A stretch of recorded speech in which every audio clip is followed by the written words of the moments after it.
요한계시록 20장 7절에서 10절 하나님 말씀 전하겠습니다. 사로잡혔던 사탄이 잠깐 노임을 받습니다.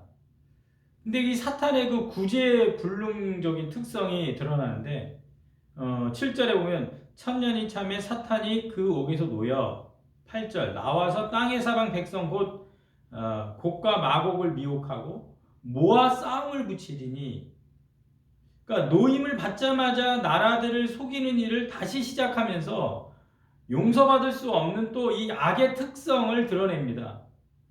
모아서 또 싸움을 붙이죠.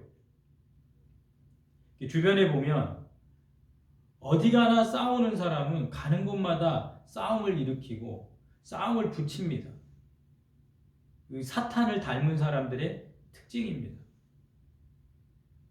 하늘에서 싸워서 땅으로 쫓겨났는데 또 땅에서도 왕들을 모아 싸워가지고 또 패배하고 무적갱에 갇혔는데, 그런데도 풀려난 후에 또 전쟁, 싸움을 위해 나라들을 불러 모으지 않습니까?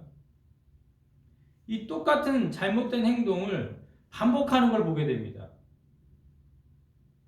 저도 어떤 두 사람을 알고 있는데, 한 분은 죄를 짓지만은 회개하고 그리고는 다시는 똑같은 반복된 죄를 짓지 않더라고요. 근데 어떤 분 보면 제가 오랜 세월 알고 지냈지만 계속 반복하세요. 똑같은 죄를. 그리고 또 후회하고 또 반복하고. 진정한 회개는 이런 반복되는 죄를 끊어내는 겁니다. 완전히 돌아서는 거죠. 계속 반복하여 죄를 짓는 모습은 사탄을 닮은 것입니다. 우리가 모든 부분에서 죄가 없다, 완전할 수 있다, 그 말씀을 드리는 것이 아니라 내 인생에서 반복되는 죄를 회개했는데도 또 계속 죄를 지으면서 진정한 회개를 경험하지 못했다면 하나님 앞에 이 부분 놓고 정말 승부를 보셔야 됩니다. 진정한 반복되는 죄를 끊어내는 진정한 회개를 경험해 보시기를 축복합니다. 사탄은 변화되지 않기 때문에 하나님만이 끝낼 수 있습니다.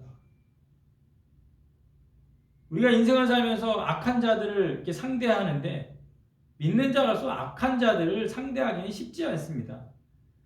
그리고 내 손으로 끝내려고 또 하지 마십시오. 하나님 손에 맡기시기 바랍니다. 하나님만이 그들은 끝낼 수 있습니다. 그리고 이 사탄은 오늘 8절에 보면 곡과 이 마곡이라는 어떤 대리자들을 또 모으는데, 에스겔 38장 39장에 이 곡과 마곡이 나옵니다. 곡은 왕의 이름이고 마곡은 땅의 이름입니다. 에스겔서에 보면 이스라엘 백성들을 이 곡과 마곡이 공격을 합니다.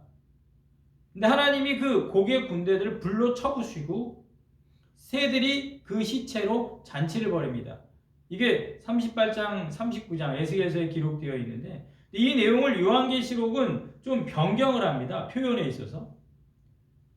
계시록 19장에 새들이 시체로 잔치를 벌이는데, 이거는 39장 에스겔서에 기록되어 있는데, 또 불로 쳐 부수는 거는 9절에 이거는 에스겔서 38장에 기록되어 있어요. 이렇게 순서를 변경을 해서 요한계시록은 묘사를 합니다.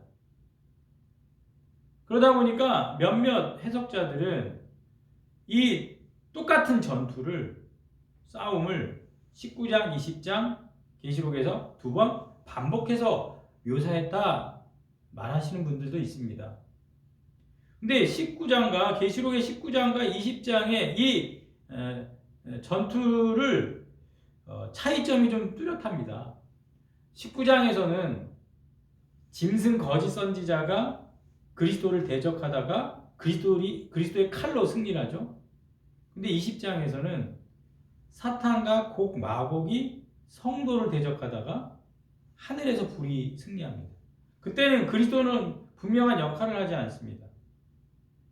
19장에서는 음녀의 멸망 이후에 19장이 짐승과 거짓 선지자를 패망시키기로 일어나고 20장에서는 사탄을 결박하고 1000년 동안 왕노릇한 이후에 이 싸움이 일어납니다. 19장에서는 사탄의 일시적인 결박이지만 20장에서는 사탄의 최종적인 패배로 끝납니다.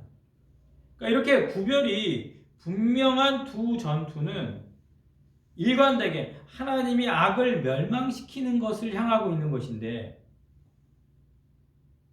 계시록은 크게 두 부분으로 나눕니다. 1장에서 11장, 12장에서 22장. 그래서 두 번째 부분 12장이 시작할 때 사탄이 소개가 되고 13장에 짐승과 선지자가 소개가 되고 그리고 17장에 음녀 바벨론이 나옵니다. 근데 이들이 패망할 때는 순서가 바뀝니다. 음녀 바벨론이 먼저 패망을 하고 18장에 19장에 짐승과 거짓 선지자 패배하고 20장에 와서 사탄의 결박과 불못에 던져집니다. 그러니까 이런 구조를 통해서 어떤 결정적인 승리를 전개해 나가시는 이렇게 좀 구별된 문학적인 틀을 사용하고 있다. 그러면 그렇게 사탄이 노리고 있는 것은 무엇입니까? 오늘 9절에 보면 그들이 지면에 널리 퍼져서 성도들의 진과 사랑하는 성을 둘렀다. 그러니까 포위한 거죠. 그들이 포위한 건 누굽니까? 하나님이 사랑하는 교회입니다. 지금 우리 믿는 자들의 공동체, 어떻게든 사탄이 노려서 여기를 공격하고 있는 것이죠. 근데 그런 하나님의 교회를 어떻게 표현합니까? 오늘 성경에 보면 성도들의 진이라고 표현합니다. 진, 캠프. 파렘볼레, 이 단어는 이동이라는 방향성을 갖고 있어요. 이동. 출애굽할 때 이스라엘 진영이, 그 캠프가, 진이 광야를 통해 여행을 하는 것처럼 그 성도들의 진이라고 표현합니다. 그렇게 표현한 의미는 악이 존재하는 한 그리스도의 공동체는 계속 이동하고 있는 어떤 온전히 도달하지 않은 상태, 그게 성도들의 진이 가지고 있는 의미고, 또 진은 군대를 의미합니다. 군대.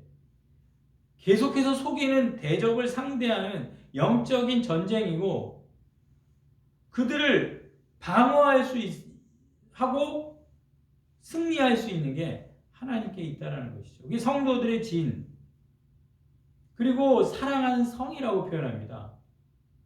예수님께서 자기 피로 값주고 사신 교회를, 정말 사랑하시는 그 교회를 견고하고 안전한 공동체로 지켜주고 계시는 것을 우리에게 보여주고 있습니다. 어떻게든 교회를 무너뜨리려 하고 어떻게든 믿는 공동체를 에워싸고 있는 이 영적인 싸움에서 우리 교회의 성도들의 진, 사랑하는 성을 향한 하나님의 이 안전과 견고와 보호하심을 우리는 신뢰해야 될 줄로 믿습니다. 그래서 9절에 하늘에서 불이 내려와 그들을 태워버렸다. 그래서 마지막 전쟁은 인간의 도움이 필요 없는 하나님이 직접 하늘에서 불로 멸망시키는 그런 전쟁입니다. 10절에 미혹하는 마귀가 불과 유황못에 던져져서 세세토록 밤낮 괴로움을 받으리라. 자, 이렇게 하나님께서 끝내십니다. 그런데 그렇게 끝나는 것이 아니라 또 11절과 15절에 최종적인 보좌 심판이 또 기록이 됩니다. 그때는 큰 자나 작은 자나 다 자기 행위에 따라서 사탄을 닮았던 자들, 사탄을 따른 자들이 똑같이 불못에 던져지는 것으로 마무리되는 것이죠. 그러므로 우리는 사탄이 가지고 있는 그 속성이 있습니다. 변하지 않고 가는 곳마다 싸움을 일으키고 반복된 죄를 짓고 그러한 부분들 사탄을 닮은 자들은 똑같이 불못에 던져진다는 사실.